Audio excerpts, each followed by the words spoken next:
Oromiyaa keessatti manguddoo dabalatee hidhaa fi ajjeechaan uummata Oromoo irratti gaggeeffamaa jira. Magaalaa Dambiidooloo dabalatee aanota Qeellam Wallaggaa keessatti hidhaan jabaatee kan jiru yoo ta'u, waxabajjii 18 bara 2024 jiraattota ganda laaftoo kan ta'an obboleewwan lamaan obbo Girmaa Bariisaa fi aadde Alamii Bariisaa jedhaman maqaa deeggartoota waraana bilisummaa Oromoo jedhuun lameen isaanii walitti qabuun hidhuun jiraachuun dhagahame. Namoonni kunniin maatii kan qaban yoo ta'u, maatiin rakkachaa jiraachuu jiraattonni dubbatan. Oduma wal fakkaatuun waxabajjii 20 bara 2024 manguddoo umriin isaanii waggaa 70 olii ta'e qabanii mana hidhaatti dararaa jiraachuun dhagahame. Manguddoon kun maqaan isaanii obbo Kaasaawwan Furdoosaa yoo ta'an, manguddoon kun umriin isaanii waggaa 70 olii. Manguddoon kun nama dhibee dhiigaa qabu yoo ta'u, hidhaarraa yoo nama hafuu miti jedhan jiraattonni naannichaa.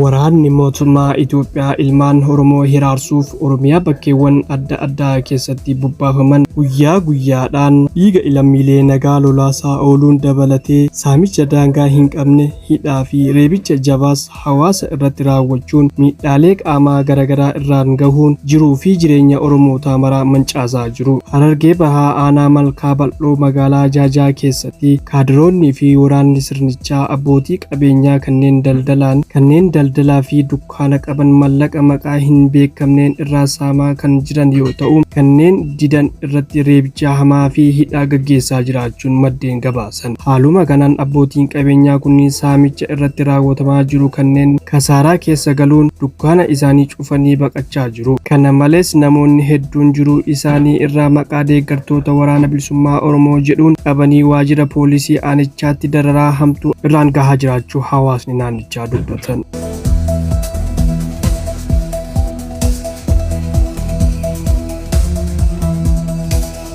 Gaazexaan Kaapiitaal akka gabaasetti qajeelfamni xeefii dabalatee oomishaalee galtee qonnaa biroo irratti vaatiin irraa bilisa ta'uu murteessuun hojiirra ooluu eegalee jira. Ministeerri maallaqaa meeshaalee biyya keessaa oomishanii fi galfaman akkasumas tajaajiloonni biyya keessaa kennaman vaatii irraa bilisa ta'uu mirkaneessee jira. Waxabajjii 13 bara 2016 irraa eegalee qajeelfamni hojii irra oole kun midhaan, meeshaalee jallisii, oomisha qonnaa fi nyaata dhugaatii bilcheeffamee qophaa'e kan hammatudha. Akka qajeelfama meeshaalee vaatii irraa bilisa ta'an murteessuuf bahetti kutaan hawaasa galii xiqqaa qabu dhiyeesse. Nyaata bu'uura vaatii irraa bilisa ta'an akka bitatu gochuun ba'aa baasii hir'isuuf barbaachisoo ta'an himamanii jiru. Kanneen vaatii irraa bilisa ta'an keessaa xeefii, qamadii, boloqqee, xaa'oo, dawaa beelladootaa fi meeshaalee kaapitaala waliigaltee liizii kaapitaalaatiin kennamanidha.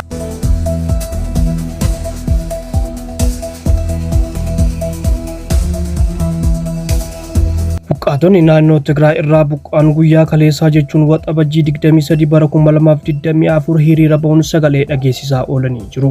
Naannoo Tigraay keessatti iddoowwan hiriirri itti gaggeeffame Siree, Aksuum, Adawaa fi iddoowwan garaagaraa keessatti hiriirri bahamee jira.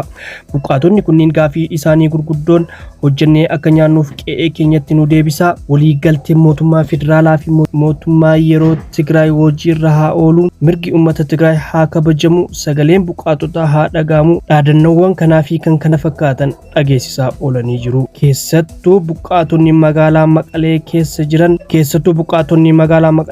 jiran hedduun xumura hiriiraa irratti gara biiroo bulchiinsa yeroo Tigraay deemuun sagalee dhageessisanii jiru.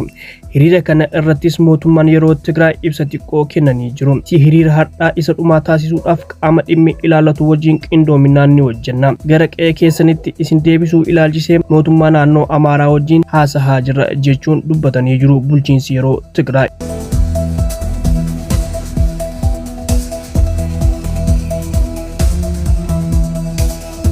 Faawundeeshiniin Haacaaluu Hundeessaa kaleessa waxabajjii 22 irraa jalqabee hanga waxabajjii 29 bara 2024tti torbee Haacaaluu Hundeessaa jechuun labsamee jira. Ajjeechaa gameessa aartii Oromoo Haacaaluu Hundeessaa irratti raawwatame waggaa 4ffaa isaa yaadachuuf guyyoota muraasatu hafe. Kana hordofee torbee Haacaaluu kan jedhee labsame faawundeeshinichi uummanni Oromoo jechoota Haacaaluun ittiin beekamu akka yaadatu gaafatee jira. Uummanni Oromoo biyya keessaa fi biyya alaa jiran akkasumas sabaa fi sablammoonni namoonni adda addaa oolmaa Haacaaluu bara jireenya isaa keessatti uummata isaatiif oole yaadachuu irratti argamu. Ani uummata kiyyaaf qaaliidha kan jedhu Haacaaluu Hundeessaa waxabajjii 29 bara 2020 magaalaa Finfinnee keessatti rasaasaan ajjeefame. Hawaasni Oromoo biyyoota addunyaa adda addaa jiranis guyyaa yaadannoo wareegamaa isaa waggaa 4ffaa waxabajjii 29 taasisuuf qophiitti jiraachuu ibsanii jiru. Hawaasni Oromoo biyya Riizarlaand jiraatu yaadannoo wareegamaa Haacaaluu Hundeessaa waggaa 4ffaa kanaaf sirna qopheessee jiraachuun ibse. Keessummoonni kabajaa guyyaa sana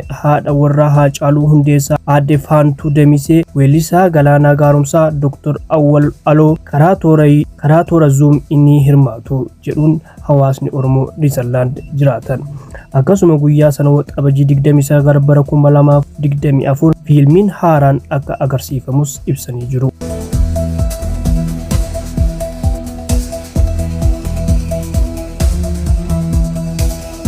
Loltoonni Itoophiyaa adeemsa heeyyama mootummaa Somaaliyaa malee daangaa Somaaliyaa qaxxaamuruu seenanii akka turan himame. Jiraattonni kutaawwan bulchiinsa Somaaliyaa Itoophiyaa waliin wal daangessan keessaa tokko kan taate bulchiinsa maqaalaa Iraan magaalaa Matabbaan miseensota raayyaa ittisa biyyaa Itoophiyaa meeshaa gurguddoo hidhatan kumaatamaan lakkaa'aman arguu isaanii BBC'f himanii jiru. Bulchiinsa magaalaa Matabbaa loltoonni Itoophiyaa hidhatan Al-Shabaab hordofanii heeyyama mootummaa ala daangaa Somaaliyaa ce'uu erga ibsanii booda miseensonni raayyaa ittisa biyyaa Itoophiyaa kunniin gara irraa dhufanitti deebi'anii jiru jechuun BBC Somaaleetti dubbatanii jiru. Bulchaan kutaa bulchiinsa kibba Somaaleetti argamtu Iraan Bashir Al-Abdurrahman BBC'f Somaaleetiif yeroo dubbatan lakkoofsi loltoota daangaa bulchiinsa Somaaliyaa seenanii gara 8,000 akka dhiyaatan ibsanii jiru. Lakkoofsa miseensota raayyaa ittisa biyyaa Itoophiyaa seenan namoonni tokko 3,000 hanga 4,000 ta'u kan jedhan yoo ta'u, loltoonni kunniin magaalaa Itoophiyaa Firfir jedhamtu daangaa jirtu irraa ka'anii Somaaliyaa kan galan jimaata waxabajjii 21 ta'uu isaanii himanii jirani. Bashir Abdurrahman loltoonni Itoophiyaa bulchitoota kutaa sanaa keessaa mootummaa federaalaa Somaaliyaa waliin marii erga taasifnee booda miseensonni raayyaa ittisa biyyaa kunniin gara irraa dhufanitti akka deebi'an taasifameera. Bobbaa loltoota Itoophiyaa kanaan ilaalchisee gama mootummaa Itoophiyaatiin hanga ammaatti wanti jedhame hin jiru.